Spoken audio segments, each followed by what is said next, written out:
This is a little trick that I like to call the Reformation. And it starts off with somebody selecting a card. So it doesn't matter what card that is, but someone will just reach in and take one out. We'll use this one. Just choose it myself today. It makes life a little easier. And that card would then be signed. Again, just to keep things straightforward, I'll sign it myself today. Spectators are overrated anyway. And actually, because it's a chord card, I'll just sign it along the border, just so that you can see it clearly. I'd hate you to think that I was cheating at all. Perish the thought. And the idea of the trick is very straightforward. I'm going to fold that card in half, just about there. Try and get it right in the middle.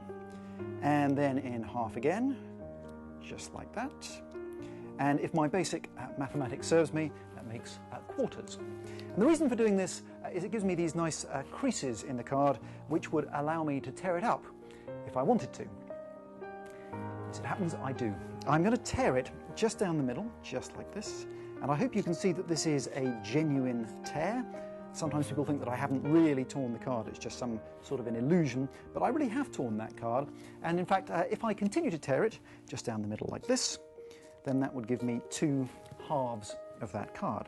And if I put those two pieces together and I tear those right down the middle, then that would give me not halves, but quarters of the card. And the idea is to take those pieces bit by bit, piece by piece, and to try and fuse, almost if you like, to weld them back together to how they were before I tore them up. Thus raising the question, why in fact did I tear them up if I'm just going to put them back together again? Bear in mind, however, this trick is not nearly as impressive when I put the pieces back together if I have not previously torn them up. Thought I should mention that. We'll start with these two pieces over here. Watch them closely, and they should more or less fit together just over here. So that just together like this. And if we give it a little squeeze,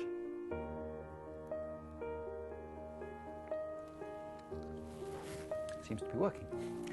Let's try that again with the next piece over here. That should fit on here. And another little squeeze. You can see the front and the back.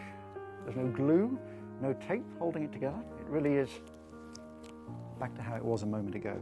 And that leaves just the last piece, the last corner, and I hope you can see it really is the piece that fits in the gap. This, of course, is the most difficult because there are two edges, making it twice as difficult. Magician's logic for you, but I hope you can see the signature down at the bottom. Keep your eye on that signature as we give a little squeeze like that. That's the first edge, that's the second edge, meaning the entire card is completely restored. And that card can be examined, the signature is still in place, and you can keep it and it will never fall apart.